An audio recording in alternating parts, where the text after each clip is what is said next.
Hello, नमस्कार प्यारे बच्चों। मैं Vijay Bansal, math lecturer, Jakhal block, district Fatehabad से, हरियाणा एजुकेशन डिपार्टमेंट। आज हम अपनी मैथ की क्लास के अंदर कुछ सीखेंगे। प्यारे बच्चों, आज हम स्टार्ट करेंगे हमारी क्लास 9th का हमारा जो 7th चैप्टर है ट्रायंगल्स, एक्सरसाइज 7.1। उसके हम बेसिक कंसेप्टों के बारे में स्टार्ट करेंगे और फिर एक्सरसाइज के कुछ क्वेश्चंस देखेंगे आज हम। आपका जैसे चैप्टर ही है ट्रायंगल्स, ये जो मेनली यहाँ पर जो हमारे पास दिया गया है वो कॉन्ग्रेंस ट्रायंगल के ऊपर दिया गया, ठीक है, कॉन्ग्रेंस ट्रायंगल्स पर। अब यहाँ पर एक कंसेप्ट राइज होता है कि कॉन्ग्रेंस हमारे पास है क्या चीज़ है, किस चीज़ को हम कॉन्ग्रेंस कहेंगे हमारे पास, ठीक है। आपके पास कॉन्ग्रेंट का जो मतलब है, अगर हम यहाँ बात करें कि कॉन्ग्रेंट्स का मीनिंग क्या होता है, ठीक है, इक्वल। कॉन्ग्रेंट्स का मीनिंग क्या होता है? means equal in all respect or figures whose shapes and size are both the same, ठीक है। जो आपके पास शेप या साइज किसी भी हिसाब से आपस में अगर दो फिगर्स इक्वल हैं तो आपकी कॉन्ग्रेंट फिगर्स कहलाएंगी। जैसे मान लीजिए अगर हम दो स्क्वायर बनाते हैं, ठीक है, और दोनों का जो साइज है आपके पास वो बिल्कुल सेम डिट्टो हो जाए, तो ठीक है, तो वो आपके पास क्या कहलाएंगे? हमारे कॉन्ग्रेंट फिगर कहलाएंगे, कॉन्ग्रेंट स्क्वायर कहलाएंगे। अब इसी पर हम जस्ट एक छोटा सा अगर हम क्वेश्चंस लेने की कोशिश करते हैं, ठीक है। जैसे फिगर्स के अंदर आपको दिखाई दे रहा है फिगर 7.31 के अंदर, which the following figures are not congruent to the square in the figure 7.31, ठीक है। जो फर्स्ट फिगर है उसके कॉन्ग्रेंट कौन कौन सी फिगर नहीं है? आप देख रहे हैं कि 7.3 के अंदर second figure and third figure, ठीक है, ये आपकी कॉन्ग्रेंट नहीं होंगी। रीजन कॉन्ग्रेंट क्यों नहीं होगी? ठीक है, कॉन्ग्रेंट्स के अंदर आपके पास शेप और साइज के अंदर सेम होना चाहिए और वो एक दूसरे को बिल्कुल अच्छी तरीके से कवर करने चाहिए। जैसे मान लीजिए हम ये स्मॉल छोटे से डॉल के शूज़ ले लेते हैं, आप देखेंगे कि अगर शूज़ को हम एक दूसरे पर ओवरलैप करते हैं तो आपके पास ही एक दूसरे को ओवरलैप कर लेते हैं अच्छी तरीके से, ठीक है। मीन्स आपके पास एक तरफ से देखने पर भी दूसरा शूज़ या दूसरी तरफ से देखने पर आपको पहला शूज़ नहीं दिखाई देता, ठीक है। और ऐसा ही हम कोई और देखिए, हमारे पास मान लीजिए हम कैरम बोर्ड की दो नीडियाँ ले लेते हैं। अब इसके अंदर आपके पास क्या हुआ, आपने एक दूसरे को कवर करने की कोशिश की, ठीक है। मैंने ये क्या करके है, दो अलग अलग कैरम की ली हैं और आपको यहाँ से दिखाई दे रहा होगा, ठीक है, कि जो दूसरा है मीन्स उसके ऊपर आपके पास अलग से पोर्शन बन रहा है, ठीक है। मीन्स ये पूरी की तरह इस पहली ये जो आगे डाइस है वो छोटी है, जो पीछे वाली डाइस है वो थोड़ी सी बड़ी है, ठीक है। वो उसको पूरी तरह से कवर नहीं कर पा रही है, ठीक है, जिसके कारण आपके पास क्या हो जाएगा, ये कॉन्ग्रेंट नहीं होंगी आपके पास। और ऐसे ही हम कोई और फिगर देखते हैं। मान लीजिए आपने ये दो अलग अलग कलर्स के ले लिए, ठीक है। आप देखें, इनको यहाँ से देखने की कोशिश करते हैं तो ये क्या आपके पास साइड से आपको अगर हम सामने से देखने की कोशिश करते हैं रेड कलर दिखाई दे रहा है, तो ये इसकी शेप्स को हमने घुमाकर थोड़ा सा सेट करके रखा, ठीक है। अब देखते हैं हम आपके पास से यहाँ से हम देखने की कोशिश करें, आपको रेड कलर ही नहीं दिखाई दे रहा, और दूसरी तरफ से अगर हम देखने की कोशिश करते हैं, ठीक है, तो येलो कलर नहीं दिखाई दे रहा। मीन्स एक दूसरे को ये बिल्कुल ओवरलैप कर रहे हैं। इट मीन्स ये जो फिगर्स हैं वो आपकी कॉन्ग्रेंट्स फिगर्स हैं, ठीक है। और यहाँ पर सेकंड और थर्ड जो फिगर है आपके पास, ठीक है, छोटा फर्स्ट स्क्वायर छोटा है, सेकंड और थर्ड तो इसको तो ओवरलैप कर देंगे, लेकिन फर्स्ट थर्ड सेकंड और थर्ड को ओवरलैप नहीं कर पाएगा, इसलिए इट मीन्स आपके पास इसका फोर्थ ही इसके बाद इसकी कॉन्ग्रेंट फिगर बनेगी। ऐसे ही हम देखते हैं अब हमारे पास फिगर 7.4 के अंदर, इसमें क्या कह रहे हैं, which of triangles given below are congruent to triangle ABC in figure 7.41। आपको 7.41 फिगर के बारे में बताना है। यहाँ देखिए इनकी साइड 4.55 दे रही है, सेकंड में भी सेम आपको, थर्ड फिगर में भी आपको सेम साइड्स दिखाई दे रही है, फोर्थ में भी फिफ्थ में भी, ठीक है। नहीं, फिफ्थ में डिफरेंट है, फिफ्थ में चारों की चारों साइड्स आपकी 5 तीनों की तीनों साइड सॉरी 5 सेंटीमीटर दे रखी है। मीन्स अगर आप इन सभी फिगर्स को कट करते हैं, मान लीजिए cut out each of the these triangles from figure 7.4, ठीक है, 7.4 second to fourth, and turn them, और उनको हम थोड़ा सा टर्न करते हुए, ठीक है, जैसे हमने अपने रेड कलर और ब्लैक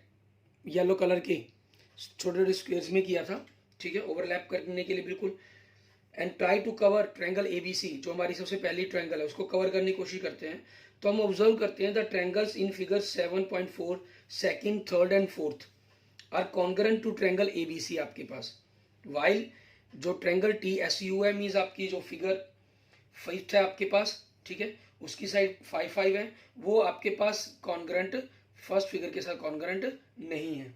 ठीक है।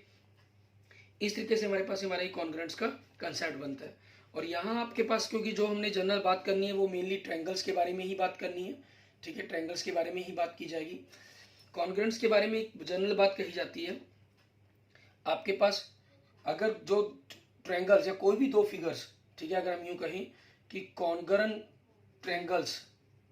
ठीक है, जो होती हैं वो corresponding, congruent triangle corresponding equal parts होते हैं आपके पास, कॉरस्पॉन्डिंग पार्ट्स आर इक्वल, ठीक है। और इनको हम अपने क्वेश्चंस के अंदर सीपीसीटी यूज करेंगे वर्ड इनके शॉर्ट फॉर्म के अंदर, जिसका मतलब आपके पास क्या रहेगा, corresponding parts of congruent triangle, ठीक है, मीन्स इसके लिए क्या हो जाएगा, corresponding parts of congruent triangles, ठीक है, ये हमारे पास हो जाएगा। इसके बारे में ऑलरेडी आप इन शब्द के बारे में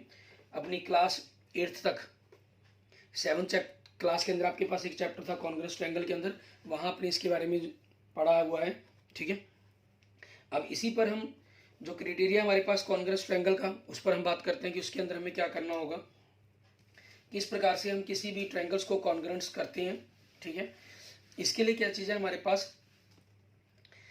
या कोई भी दो ट्रायंगल्स आपकी कॉन्ग्रेंट नहीं है, ठीक है, तो उनके लिए क्या क्या कंसेप्ट रहेंगे। जैसे आपके पास देखिए फिगर 7.5 के अंदर देखिए आपके पास दो अलग अलग तरह की ट्रायंगल्स दिखाई दे रही हैं, एक राइट एंगल ट्रायंगल है, दूसरी आपके पास इक्विलेटरल ट्रायंगल्स है, ठीक है। आपसे पूछा जाए are these triangles are congruent, नहीं, ये आपके पास कॉन्ग्रेंट नहीं है, क्योंकि इनकी बिल्कुल ही अलग शेप होगी आपके पास, साइज के साथ साथ शेप भी सेम होनी चाहिए आपके पास, ठीक है। ऐसे ही अगर हम फिगर 7.6 में देखें, आपको दो ट्रायंगल ABC एंड PQR दिखाई दे रही हैं, इनके अंदर आपको एक ही साइड दी हुई है 4 और एक एंगल दिया हुआ है 50-50, तो देखने में आपको ये लग रहा है कि आपस में आप ये इक्वल्स होंगी, ठीक है, लेकिन उनकी अगर हम हाइट को देखें तो उस चीज़ के अकॉर्डिंग हमें क्लियर हो रहा है कि ये भी आपस में कॉन्ग्रेंट नहीं है, ठीक है। और जनरली आपके पास कोई भी दो ट्रायंगल्स, एक ट्रायंगल के अंदर आपके पास 3 साइड्स होती हैं, 1 साइड, 2 साइड एंड 3 साइड, और 3 एंगल होते हैं 1 2 3, मीन 6 साइड्स होती हैं, 6 आपके पास हम ये कह सकते हैं 3 साइड्स, ठीक है, 3 साइड्स होती हैं और 3 एंगल्स होते हैं, तो आपके पास टोटली 6 चीज़ें होगी, 6 में से 5 चीज़ें भी बराबर हों तो भी हो सकता है कि शायद वो ट्रायंगल आपकी कॉन्ग्रेंट ना हो। एक छोटा सा अगर हम एग्जांपल देखें, मान लीजिए आप दो राइट एंगल ट्रायंगल ले लेते हैं, ठीक है, हमने दो राइट एंगल ट्रायंगल ले ली, ठीक है, जिसके अंदर आपके पास ये 90 डिग्री का एंगल है, ये 90 डिग्री का एंगल हो गया आपके पास, ठीक है, और आपके पास ये आपका बेस हो गया ट्रायंगल ABC, और ये ट्रायंगल हो गया आपके पास DEF आपके पास, ठीक है। अब हम इनकी साइड्स को लेते हैं, अब इनकी साइड्स को हम 3 4 और 5 ले लिया मान लीजिए, और यहाँ आपके पास अगर इनके हम एंगल्स पर बात करें तो ये 30 डिग्री एंड 60 डिग्री लिख लेते हैं इसको, और ये आपके पास क्या हो गया 30 डिग्री, ठीक है, कह लीजिए, या 60 डिग्री कह लीजिए, जो मर्जी कह लीजिए, उसमें कोई प्रॉब्लम नहीं है, ठीक है, या 60 डिग्री कह लेते हैं, एंगल की पोजीशन को चेंज कर लेते हैं थोड़ा सा, ताकि कंसेप्ट आपके पास देखने में बिल्कुल क्लियर हो जाए आपको। अब 60 30 आपके पास, या इसको भी 30 करना चाहें आप, अगर एंगल्स को नहीं चेंज करना, अपने एंगल आपको देखने के अंदर बिल्कुल सेम, ठीक है, क्रॉसपॉन्डिंग एंगल्स भी आपके पास आपके इक्वल्स हो गए हैं, ठीक है। अब साइड्स में क्या हुआ, यहाँ आपके पास 3 की जगह 4 साइड्स आ गई, ठीक है, और मान लीजिए ये आपके पास इसको 3 हो जाएगा, नहीं, इसको यहाँ चेंज कर लेते हैं, ये 4 कर लेते हैं, इसको 3 कर लेते हैं, तो ये आपके पास 3 होगी और इसको 4 ले लें, क्योंकि मैंने जो ये दो साइड्स हैं इनमें से एक साइड हाइपोटेन्यूज लेनी थी, मैंने साइड यहाँ इसलिए चेंज की क्योंकि अगर मैं इसको 4 ले रहा हूँ तो इसको 3 मैं लिख ही नहीं सकता, ये ट्रायंगल ही पॉसिबल नहीं होगी आपके पास, ठीक है ना, क्योंकि राइट एंगल ट्रायंगल के अंदर हाइपोटेन्यूज आपकी किसी साइड से छोटी हो, ऐसा पॉसिबल ही नहीं हो सकता, ठीक है। तो इस टाइप के अंदर आपके पास बन सकती हैं। या जैसे इसी के अंदर अगर हमने करना चाहें, ठीक है, 30 60 90 40 हो गया आपके पास, तो ये 3 हो गया, ये आपके पास 4 हो गया, ठीक है, और ये आपने मान लीजिए 5 ले लिया। तो देखने के अंदर अब आपके पास क्या हो गया कि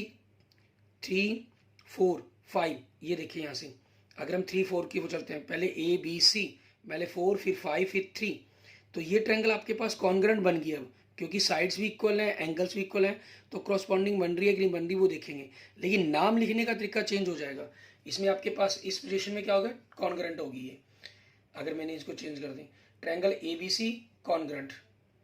ठीक है, पहले 4 फिर 5 वाली साइड, पहले 4, ठीक है, 4 फिर 5 वाली साइड, 4 फिर 5, 4 से बाद आप 5 अगर ट्रायंगल लेने की कोशिश करते हैं तो यहाँ से देखिए आपके पास डी एफ, आप इसको डी एफ और ई लिखेंगे, तो इसमें देखिए आपके पास फिर क्रॉसपॉन्डिंग सिस्टम बिगड़ गया। ये क्या हो गया 30, ये क्या हो गया बीच में एंगल 60, इट मीन्स ये क्रॉसपॉन्डिंग कॉन्ग्रेंट्स नहीं होनी चाहिए। जो आपको देखने में हमें पहली नज़र में लग रहा था कॉन्ग्रेंट है, मैंने भी आपको कहा कि कॉन्ग्रेंट है, ठीक है, क्योंकि आपके कंसेप्ट्स के अंदर वो चीज़ हो रही थी, लेकिन एक्चुअल में आपने देखा यहाँ चीज़ें नहीं हैं। आपके तीनों एंगल्स बराबर हो गए, तीनों साइड्स बराबर हो गए, वो रिस्पेक्टिवली आपके पास क्रॉसपॉन्डिंग पार्ट्स, ठीक है, भी इक्वल्स होने चाहिए आपके पास, तभी आपके पास वो आपकी जो ट्रायंगल्स हैं वो कॉन्ग्रेंट्स कहलाएंगे, ठीक है। अब इसी पर अगर हम जनरल बात करते हैं, हमारे पास एक्सिम्स की बात करें हम, ठीक है, एक्सिम 7.1 हमें क्या कहती है, ये आपको SAS कॉन्ग्रेंस रूल के बारे में बात करती है, एक्सिम 7.1 आपकी, ठीक है, मीन्स आपकी ये कंसेप्ट वो है जिसको मान लिया गया है कि अगर दो ट्रायंगल्स, कोई भी दो ट्रायंगल्स, ठीक है, उनके बीच दो साइड्स इक्वल है और उनके बीच का एंगल इक्वल्स है, ठीक है, जैसे हमने ये लिया था आपके पास, अगर हम इसी पर बात करना चाहें, ठीक है, हमने इसको 3 लिया, ये 4 लिए, ठीक है, इसमें एक 4 लिया था, एक 3, ये 5 आपके पास लिया, ये 90 डिग्री का एंगल था, ये 30 का था, ये 30 का, ये 60 का। आप कोई भी दो इक्वल साइड्स के बीच के एंगल्स की बात करते हैं, ये आपके पास क्या हो गया, स्पेशल एक राइट एंगल ट्रायंगल का कंसेप्ट हो गया, जिसके लिए एक अलग रूल अप्लाई होता है, RHS रूल, ठीक है। उसके अकॉर्डिंग तो आपके पास ये लग रहा है, इस साइड के अकॉर्डिंग, रूल के अकॉर्डिंग देखें कि कॉन्ग्रेंस होनी चाहिए, ठीक है, बट अगर आप यहाँ से चेक करते हैं 4 5 के बीच में एंगल यहाँ 60 है, यहाँ कितना है 30, यहाँ 3 5 के बीच में एंगल कितना है 30, और यहाँ 3 5 के बीच में एंगल कितने 60, तो SAS के अकॉर्डिंग भी आपके पास ये जो एक्सिम्स मानी गई है वो गलत हो जाती है, क्योंकि जो 90 डिग्री वाला कंसेप्ट है वो एक राइट एंगल ट्रायंगल का कंसेप्ट हो गया, उसके लिए एक स्पेशल आपका अलग से ही पॉइंट हमारा प्रोड्यूस होता है, ठीक है। तो अब उसी चीज़ के अकॉर्डिंग आपके पास ये कहता है कि अगर दो साइड्स आपकी इक्वल्स हो, ठीक है, और उनके बीच का एंगल्स इक्वल्स हो, ठीक है, तो आपकी SAS रूल के अकॉर्डिंग एक्सिम 7.1 होगी, ठीक है, मीन्स आपकी जो ट्रायंगल्स हैं वो कॉन्ग्रेंट्स होंगी, और ये आपके पास फिर क्रॉसपॉन्डिंग पार्ट्स आपके पास बाय CP/CT, आप कुछ भी इक्वल लिखना चाहते हैं उसको लिख सकते हैं, और इसी के बेस पर हम प्रूफ करेंगे हमारे पास ASA रूल, ठीक है, हमारे पास थ्योरम 7.1 के अंदर, ठीक है। और आपके पास जो SSS अगर तीनों साइड्स इक्वल हों, ठीक है, तब भी ट्रायंगल कॉन्ग्रेंट्स होंगी आपके पास, होती हैं, और 90 डिग्री वाले एंगल के लिए स्पेशल केस बन जाता है। इसमें देखिए आप, ये साइड इसके इक्वल होगी, सेकंड साइड ये इसके इक्वल होगी, थर्ड ये इसके इक्वल होगी, लेकिन फिर भी ये कॉन्ग्रेंट्स नहीं है, ठीक है, क्योंकि इसके अंदर आप सभी एंगल्स के अंदर 90 डिग्री के कारण आपका एक स्पेशल रूल अराइज हो जाता है इसके अंदर। बाकी इस किसी, क्योंकि 90 डिग्री का जो एंगल है वो एक पाइथागोरस कंसेप्ट के अकॉर्डिंग ये 3 4 5, ये 3 4 5 ऐसे पॉसिबल है, लेकिन 90 नहीं है, तो सेम साइड आपकी पॉसिबल हो ही नहीं सकती। अगर सेम साइड्स इक्वल्स होंगी तो एंगल्स भी ऑटोमेटिक इक्वल बनेंगे ही बनेंगे, एक्सेप्ट सिर्फ राइट एंगल ट्रायंगल, किसी भी रूल के लिए। तो उसके लिए हम स्पेशल अलग से रूल अप्लाई करेंगे, RHS रूल, ये आपके पास इसी रूल का एक पार्ट है। ये क्या कहता है, यहाँ पर SAS रूल को हमने RHS में पढ़ते हैं। RHS मतलब राइट एंगल अगर आपका इक्वल है, H मीन्स आपकी हाइपोटेन्यूज इक्वल होनी चाहिए, S मीन्स कोई भी एक साइड, यहाँ देखें आपका 90 डिग्री का एंगल इक्वल है, ठीक है, और आपके पास हाइपोटेन्यूज इक्वल है आपकी, ठीक है, और कोई भी एक साइड क्रॉसपॉन्डिंग साइड्स 3, तो ये 4 होगी, ये 4 तो ये 3 होगी। आप अगर सोचें कि अगर मैं 3 के साथ ये 3 मैच कर लिया हमने, ये तो मैच हो सकता है, ठीक है, तो यहाँ पढ़ने का दिक्कत देखिए आप 5 तक जब जा रहे हैं आप 93 इस साइड से जा रहे हैं, ठीक है, और एंगल 30 के अकॉर्डिंग यहाँ जब जा रहे हैं तो आप एंगल 60 के कंसेप्ट का यूज़ कर रहे हैं, 30 के कंसेप्ट का यूज़ हुआ नहीं। हाँ, अगर ये 3 और ये 4 हो जाए तो फिर ये क्रॉसपॉन्डिंग होगी आपके पास, ठीक है। तो ये रूल आपके पास, ठीक है। अब हमें जो बात करनी है वो मेनली SAS रूल के हमारी एग्जाम्स रहेगी, और इसके अकॉर्डिंग हम ASA रूल को प्रूफ करेंगे। SAS रूल को आप किसी भी और मेथड से इसको मेंशन नहीं किया जा सकता, नहीं लिखा जा सकता। SAS को, ठीक है, अगर आप ASS, ठीक है, या SSA लिखना चाहेंगे तो ये गलत है, लेकिन ASA को आप AAS या SAA इस तरीके से लिख सकते हैं। मीन्स किसी भी ट्रायंगल्स की, ये कहता है अगर दो एंगल्स इक्वल्स हैं और एक साइड से आपकी इक्वल हो गया, दो एंगल्स इक्वल होने के कारण थर्ड एंगल ऑटोमेटिक इक्वल हो जाता है, तो आपके पास उन दो एंगल्स के बीच की साइड्स इक्वल हो जाती है, ठीक है। तो इस रूप से आप इनको मेंशन कर सकते हैं, ठीक है। अब हम इसी कंसेप्ट का यूज करते हुए, SAS रूल का यूज करते हुए हम अपना एग्जाम्पल देखते हैं, ठीक है। एग्जाम्पल नंबर 1 हमारा, ये हमें क्या कहता है, एग्जाम्पल नंबर 1 में क्या कहा गया, कहना in figure 7.8 OA and OB and equal and OD equal OC show that, आपको ये फिगर दे रहा है, ठीक है, जिसके अंदर ये दो लाइन क्रॉस इंटरसेक्ट कर रही है एक प्रकार से आपके पास ADBC, ठीक है। आपको OA इक्वल OB दिया गया, OC इक्वल OD दिया गया, गिवन है, ठीक है। तो आपको प्रूफ करना है कि triangle AOD congruent triangle BOC होगा, क्लियर। और प्रूफ करेंगे साथ में कि AD पैरेलल आपके पास BC है, AD और BC आपस में आपके पैरेलल्स हैं। तो इस कंसेप्ट के अंदर आप सबसे पहले गिवन लिखेंगे आपके पास, ठीक है। गिवन में आपके पास क्या है, OA equal OB and OC equal OD, ठीक है, ये आपके पास गिवन है, या OD इक्वल OC लिख लें, उसमें कोई प्रॉब्लम नहीं है। आपको जो शो करना है टू प्रूव में क्या आ गया आपके पास, आपको प्रूफ करना है ट्रायंगल AOD आपके पास कॉन्ग्रुएंट ट्रायंगल BOC आपके पास। अब हम इसका प्रूफ देखेंगे, प्रूफ क्या कहता है। हमने जो प्रूफ करना है उसने ट्रायंगल को ले लिया, triangle AOD and triangle BOC आपके पास, OA इक्वल OB और इसकी साइड OD है, इस ट्रायंगल की OD इक्वल OC, ये इक्वल है, रीजन क्या होगा इनका, गिवन, ठीक है, ये आपको गिवन में दिया गया। और यहां से अगर हम देखें एंगल 1 इक्वल एंगल 2,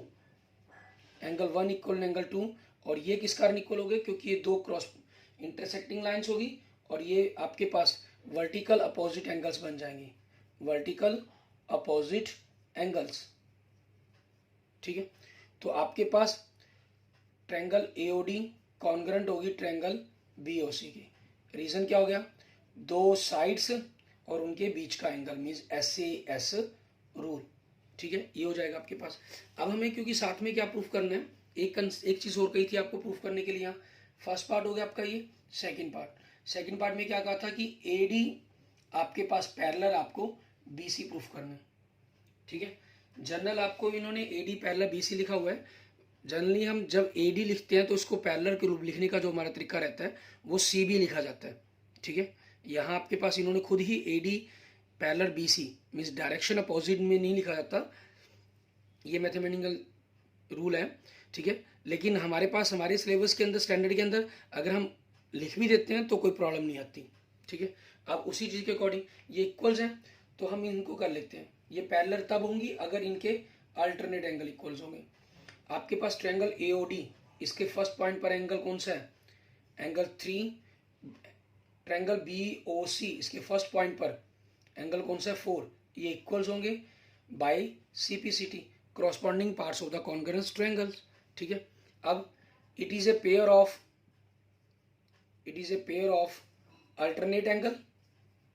ठीक है, ये आपके पास अल्टरनेट एंगल्स का पेयर है। सो आपकी जो AD है वो पैरेलल हो जाएगी, BC लिख लें या CB लिख लें, ठीक है, प्रूव्ड, क्लियर। इसके बाद देखेंगे हमारे पास हमारा नेक्स्ट क्वेश्चन,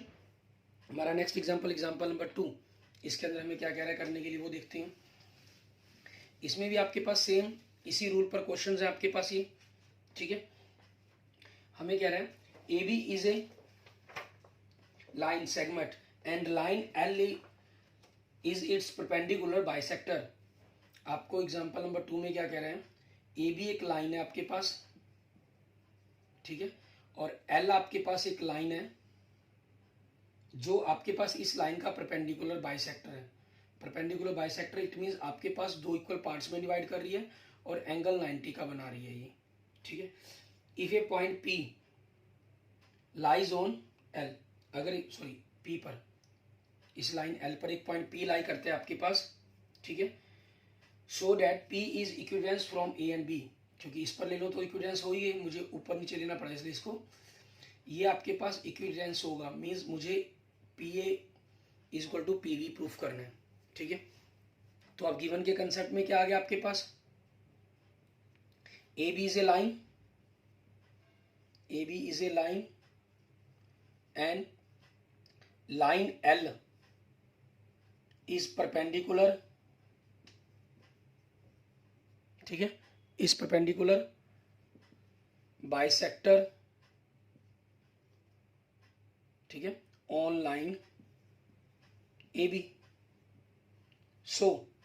मान लीजिए इन्होंने सी पॉइंट दे देते हैं, A C is equal to C B and आपके पास angle 1 angle 2 is equal to 90 degree, ठीक है, ये हो जाएगा आपके पास। अब हमें 2 प्रूफ करना है कि ये पॉइंट आपके पास इन दोनों से इक्वल दूरी डिस्टेंस पर है, means P A is equal to P B. अब आपके पास प्रूफ देखें इसका। अभी तक हमने जो रूल पढ़ा है वो एस रूल पढ़ा है, हमारी नॉलेज के अंदर हैं चारों रूल्स, आप क्लास 7th में भी ऑलरेडी पढ़ चुके हैं, लेकिन हम जो यूज़ करेंगे मेनली आपके एस रूल का यूज़ करने की कोशिश करेंगे। ये दो साइड्स आपको पार्ट्स इक्वल दिए गए हैं, एंगल इक्वल है, तो ये एंगल आपके पास इन दोनों साइड्स के बीच में और 2 नंबर एंगल इन दो साइड्स के बीच में है, तो ये साइड्स आपकी कॉमन हो जाएगी। तो ऑब्वियसली ये दो ट्रायंगल्स बन रही हैं आपके पास, इन्हीं को यूज़ कर लेते हैं। Triangle A C P and triangle B C P आपके पास, A C is equal to B C, ये आपको गिवन है। Angle 1 is equal to angle 2 90 degree का, ये भी आपको गिवन है, ठीक है। And C P is equal to C P, आपके पास ये दोनों ही ट्रायंगल के अंदर कॉमन साइड्स होगी आपकी, तो by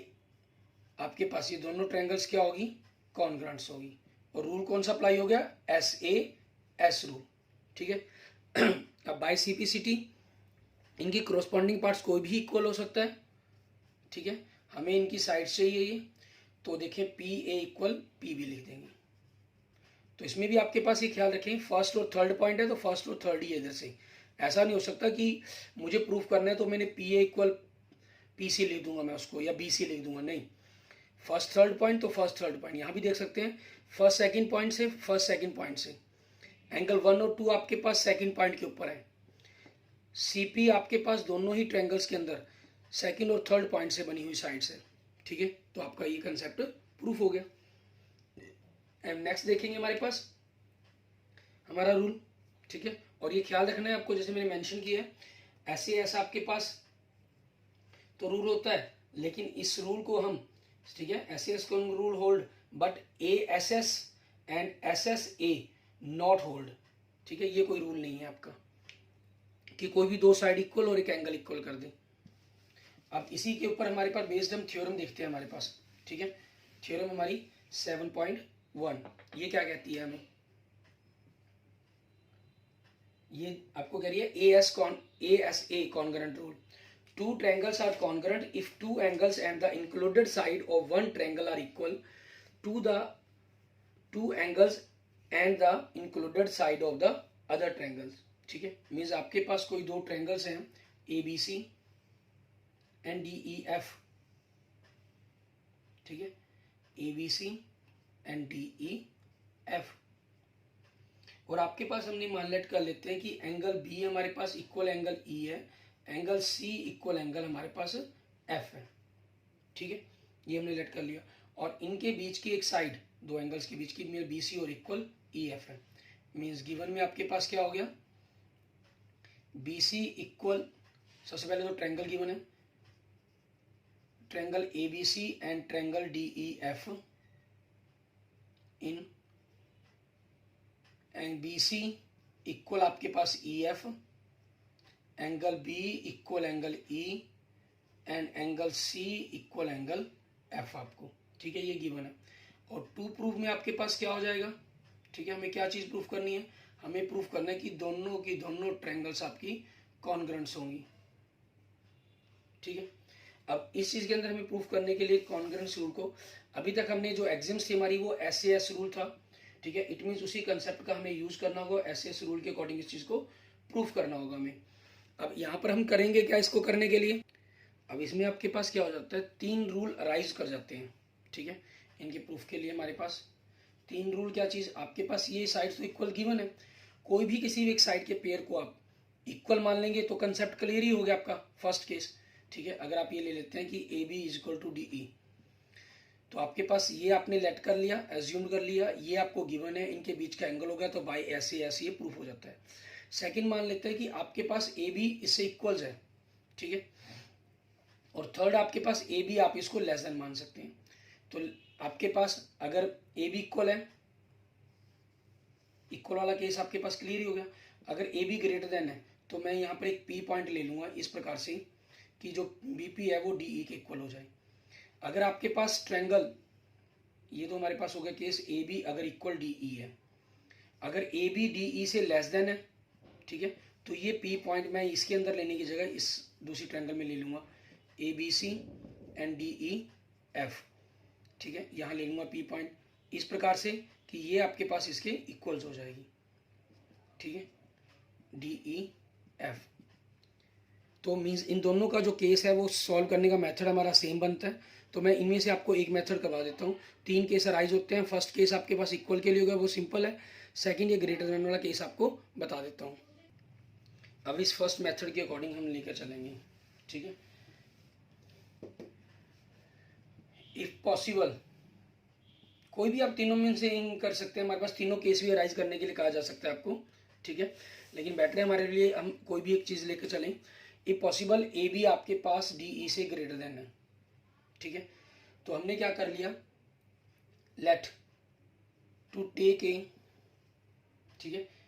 let we take a point P on AB such that, इस प्रकार से एक P पॉइंट ले लिया मैंने कि BP इक्वल DE, ठीक है, ये चीज आपके पास होगी। अब मैं क्या करता हूं, ट्रायंगल इसके अंदर, triangle PBC and triangle DEF में PV इक्वल DE एज्यूम्ड या कंस्ट्रक्शन क्या लीजिए हमारे पास, ठीक है, बाय कंस्ट्रक्शन आप इस कंसेप्ट को प्रूफ की जगह यहाँ कंस्ट्रक्शन भी कह सकते हैं और प्रूफ यहाँ से शुरू कर सकते हैं, ठीक है। और angle B is equal to angle E,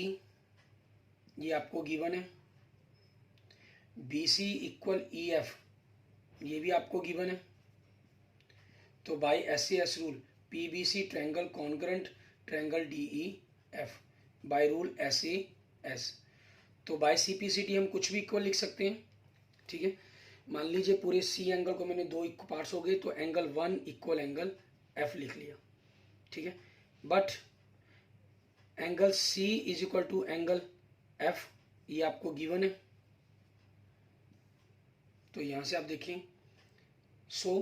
angle 1 is equal to angle C means ये एंगल आपके पास जो 1 एंगल है ये आपके पास पूरे एंगल के इक्वल है, ये तो पॉसिबल ही नहीं है, ठीक है, ये आपके पास क्या है, इम्पॉसिबल, इट इज इम्पॉसिबल, ठीक है, this is possible only if P coincide with A, ठीक है, अगर आपके पास जो P है वो कंसाइड करे A के साथ तब ये पॉसिबल है, अदरवाइज ये चीजें पॉसिबल नहीं है हमारे पास, ठीक है, ये पॉसिबल ही नहीं कंसेप्ट बन पाएगा, ठीक है। तो अब उस चीज के अकॉर्डिंग हमारे पास ये पॉसिबल नहीं है, कंसेप्ट कंसाइड करेगा तभी पॉसिबल होगा, इट मीन्स आपके पास जो ये बी पी है हमारे पास, अगर हम इस पोर्शंस के अंदर कहना चाहें, इस कंसेप्ट को समझना चाहें कि जो बी पी है हमारे पास हमने डी ई के इक्वल कही हुई है, तो ये आपके पास किसी जो पूरी इक्वल ना होकर ये पूरी की पूरी, ये पॉइंट आपके पास यहाँ से किसका चला गया, इट मीन जो ए बी है, ठीक है, वही आपके पास ये डी ई के इक्वल हो जाएगी, ठीक है। So A B equal D E, और अगर ये इक्वल होगी पूरी की पूरी, देन आपके पास ये triangle A B C congruent triangle D E F हो जाएगी। कैसे आप लिखना चाहें, पहले इन ट्रायंगल्स को ले लेंगे, this equal this, this equal this, proved आपके पास, ठीक है। आप इस कंसेप्ट को अगर आगे की तरफ लेना चाहते हैं, हमारा डायरेक्ट नहीं लिखना चाहते, जो केस 1 था आपके पास उसके ऊपर मैं प्रूफ करके दिखा देता हूँ आपको। ये केस 2 में था, वो केस 1 बन जाएगा आपके पास, ठीक है। Now triangle A B C and triangle D E F, A B equal D E proved, और केस 1 के अंदर आप इसको एज्यूम्ड लिख लोगे, क्योंकि केस 1 ये मानना था हमने, इनको इक्वल मान के चले थे। Angle B is equal to angle E आपको गिवन है, and B C equal E F, ये भी आपको गिवन है, ठीक है। जब आपके पास दो साइड्स और उनके बीच का एंगल्स इक्वल है, तो ट्रायंगल्स क्या होगी, triangle A B C congruent, ठीक है। ट्रायंगल आपके पास जो ट्रायंगल ए बी सी है वो कॉन्ग्रुएंट हो जाएगी किस चीज के, आपके ट्रायंगल डी ई एफ के, ठीक है, proved. Okay okay, thank you friends, thank you students. अगर आपको वीडियो अच्छी लगी तो इसको लाइक करें, अपने दोस्तों मित्रों के साथ इसको जरूर शेयर करें। अन्य किसी भी प्रकार की प्रॉब्लम के लिए आप मुझे मैसेज कर सकते हैं, कमेंट कर सकते हैं, ठीक है। और अगर आपने अभी तक मेरा यूट्यूब चैनल विजय जाखल बंसल मैथ को नहीं सब्सक्राइब किया है, तो please subscribe my YouTube channel Vijay Jakhal Bansal math. Okay, thank you friends, thank you students.